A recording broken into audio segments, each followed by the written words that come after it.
je suis Jean-François, un curieux et je pose des questions de médecine. Bonjour, je suis Diane de la Clergerie, je suis médecin et le plus important pour moi, c'est de pouvoir aborder ici tous les sujets de santé sans aucun jugement. Pour des raisons logistiques, cet épisode a été enregistré à distance. Très bonne écoute. En France, le tabagisme est en baisse, notamment chez les jeunes. Il reste cependant un enjeu majeur de santé publique. En effet, le tabac serait responsable de la mort de 75 000 personnes par an et aurait coûté près de 1,6 milliard d'euros aux finances publiques en 2019. Avec nous pour parler de ce sujet, le docteur Diane de la Clergerie.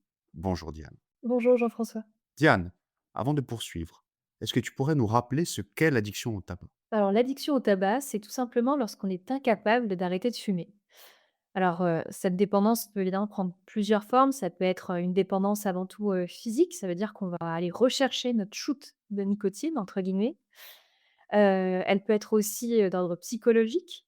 Voilà, fumer pour avoir un effet coupe-faim ou alors plutôt anxiolytique, etc. Ou alors, ça peut être aussi une dépendance plutôt sociale, c'est-à-dire qu'on va avoir tendance, à, fumer plus, quand on est invité à des événements, des soirées ou alors quand on consomme d'autres produits en même temps. Ça peut être, tabac café, tabac alcool, et cetera.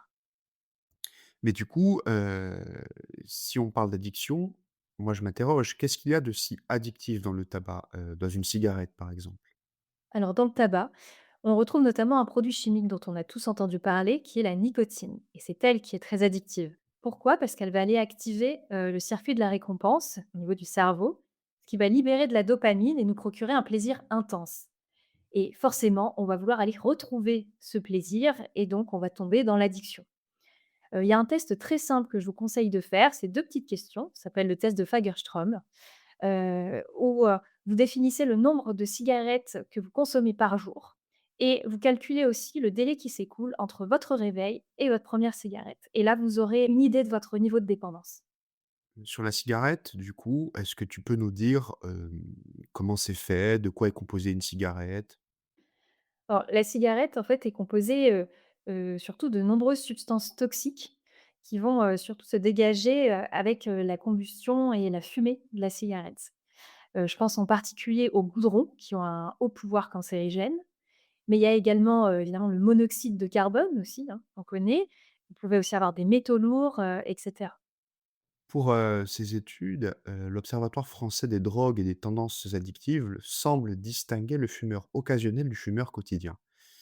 Est-ce que cela veut dire, du coup, qu'il y a un seuil de consommation de cigarettes qui est acceptable pour la santé?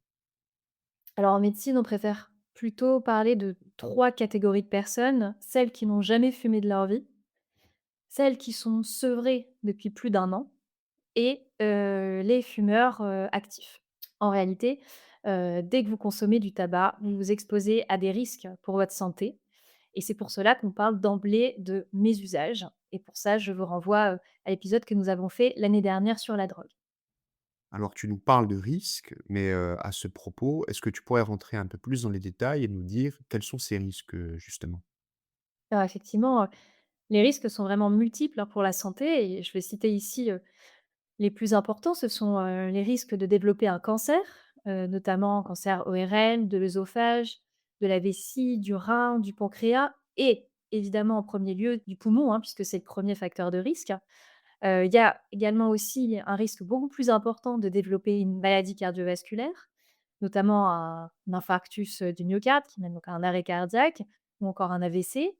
Il y a aussi des risques évidemment pour les poumons hein, avec, des risques de bronchopneumopathie chronique qui mènent, une insuffisance, respiratoire et puis vous avez par exemple, pour les femmes enceintes, hein, beaucoup plus de risques de faire des fausses couches, d'avoir des naissances, prématurées, un retard de croissance, pour le fœtus et cetera et puis pour les hommes, vous pouvez aussi, développer par exemple des troubles de l'érection, avoir une baisse de la fécondité et puis, d'autres risques encore.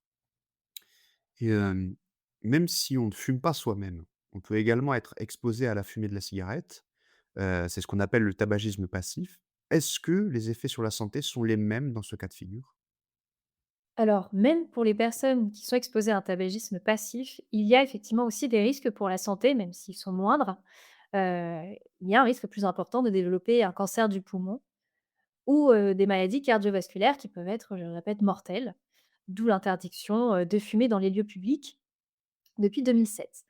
Il y a également aussi, par exemple, pour les enfants, un risque plus important de développer des infections ORL ou pulmonaires, d'où la recommandation pour les parents de ne pas fumer dans une pièce fermée en présence de leurs enfants.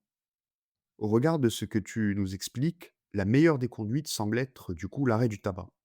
Moi je m'interroge, quels sont les moyens disponibles pour arrêter? Est-ce que, il y a des dispositifs? Vers qui se tourner pour bénéficier d'une aide, je sais pas moi, d'un accompagnement? Alors globalement, il y a 2 grands axes dans la prise en charge. D'abord, mettre en place des substituts nicotiniques, hein, qui augmentent le succès de sevrage par 2.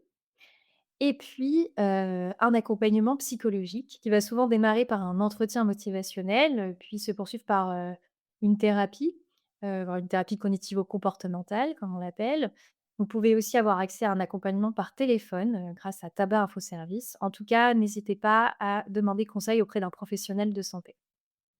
Et une fois que j'ai arrêté du coup, est-ce que le tabac consommé finit par disparaître totalement de mon corps?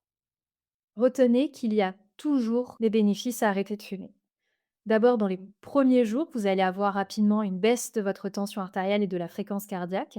Dès les premiers mois, vous aurez un meilleur souffle et vous pourrez faire un peu plus de sport. Et dès la première année, vous allez avoir une baisse du risque cardiovasculaire. Et même au-delà de 10 ans, vous pouvez aussi avoir une baisse du risque de développer un cancer pulmonaire. Ce qui est vraiment très important à retenir, c'est que plus on arrête jeune, mieux c'est pour éviter les risques sur le long terme. Alors j'aimerais revenir sur, quelque chose qui s'est, énormément démocratisé ces dernières années, c'est la cigarette électronique. Heu, alors c'est présenté comme étant une alternative, mais est-ce que c'est réellement un moyen efficace pour arrêter de fumer? Et est-ce qu'il y a tout de même des risques, pour l'utiliser?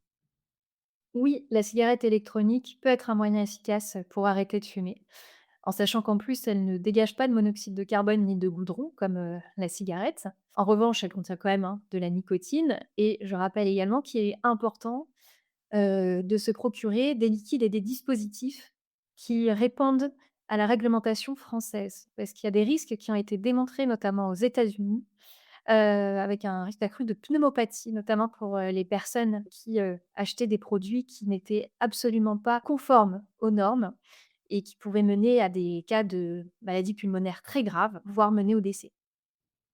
Nous arrivons à la fin de cet épisode, et comme d'habitude, on ouvre un petit peu sur le sujet. Hem, Tu voulais nous parler d'un dépistage organisé à l'échelle nationale, à ce sujet. De quoi parle-t-on? Alors, pour l'instant, en France, on a, le dépistage organisé pour le cancer colorectal, pour, le cancer du sein, par exemple, mais pour l'instant, absolument pas pour, le cancer du poumon, dont le tabac est, je le rappelle, le principal facteur de risque. Aujourd'hui, il y a des études en cours pour voir l'intérêt, de proposer un dépistage systématique pour toutes les personnes, fumeuses à partir de 50 ans, avec un scanner qu'on appelle à faible dose qui réduit, le risque d'irradiation et qui permettrait, donc de dépister le plus tôt possible un éventuel, cancer pulmonaire. Et j'aimerais aussi parler, d'une initiative qui a été lancée par un professeur de médecine, à Stanford aux États-Unis, qui lui milite aussi de son côté pour un dépistage organisé, du cancer du poumon, mais cette fois-ci chez les populations asiatiques, y compris celles qui ne sont pas fumeuses, puisqu'il y a également, un surrisque de développer un cancer pulmonaire dans cette population. Merci beaucoup Diane pour, ces éléments. C'est la fin de cet épisode de «J'ai une question docteur» consacré au tabac. Bien qu'en baisse, le tabagisme en France reste un acteur de santé publique majeur. On le rappelle, si vous ou un de vos proches consommez du tabac, alors bien sachez qu'il est bénéfique pour lui d'arrêter à tout âge. Évaluez donc votre niveau de dépendance, passez un entretien motivationnel et si possible, faites-vous accompagner. C'est la fin de cet épisode. Nous vous souhaitons à toutes et à tous une excellente journée.